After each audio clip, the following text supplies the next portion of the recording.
ඊයේ කවුරු හරි ළමයෙකුත් දැම්ම මට මැසේජ් එකක් මට ඒක හරි සතුටුයි. හැබැයි මං හිතන වේ ඇත්ත කියලා දැම්මේ කියලා.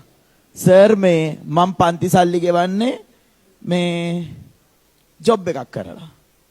එහෙම කරපු ළමයි මේ පන්තියේ හිටියයි. එහෙම දරුවෙක් ඉන්නවනම් මං කියන්නේ ඔයා ඉගෙන ගන්නේ අනිත් ළමයින්ට වඩා මාර ග්‍රේඩ් විදියට. ඉගෙන ගන්න. වරදින්නේ නැහැ. ඒතර සල්ලි අතින් අම්මලගෙන් ඉල්ලන් එන ළමයි වැරදිද නැහැ. එයාලට ඉතින් හම්බෙනවා ඒකට ඉගෙන ගන්න. ඔයාලා ඔය ඉන්නව නේද වාඩි වෙලා. උසස් පෙළ පන්තියක සාමාන්‍ය පෙළ පාස් වෙලා. ලෝකේ ඉන්න ඉතාමත් ස්වල්පයකට ලෝකේ ඉන්න ළමයින්ගෙන් ඉතාමත් ස්වල්ප ප්‍රමාණයකට හම්බෙන chance එකක් ඕගොල්ලන්ට ලැබිලා තියෙන්නේ. ඕකෙන් කැම්පස් යන්නේ ඊටත් අඩු ස්වල්පයක්. ඊටත් අඩු ස්වල්පයක්. හරිද?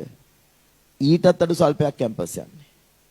ඒක නිකන් ඔළුවේ තියාගන්න. ඒක හරියට වැලි ගෝණියකින් මිටක් අතර ගත්තොත් ඔන්න ඔයා මිටේ ඉන්න තරමට තමයි කැම්පස් යන අර වැලි ගෝණියෙම ඉන්නේ ඉතිරි ළමයි. ලෝකෙම ඉන්නේ. ගොඩක් ළමයින්ට O level වලින් අයින් වෙන්න වෙනවා. A level වලින් අයින් වෙන්න වෙනවා. පොඩි උගත්කමක් වත් නැතුව ගොඩාක් ළමයි මේ ලෝකේ ඉන්නවා. ඒ අතරින් ඔයාලා මාර තැනක ඉන්නවෑ. මේ ලැබිච්ච chance එකෙන් ගෙනගෙන මාර තැනකට යන්න. මං ආසයි ඕගොල්ලෝ හොඳ තැන් වලට යනවට.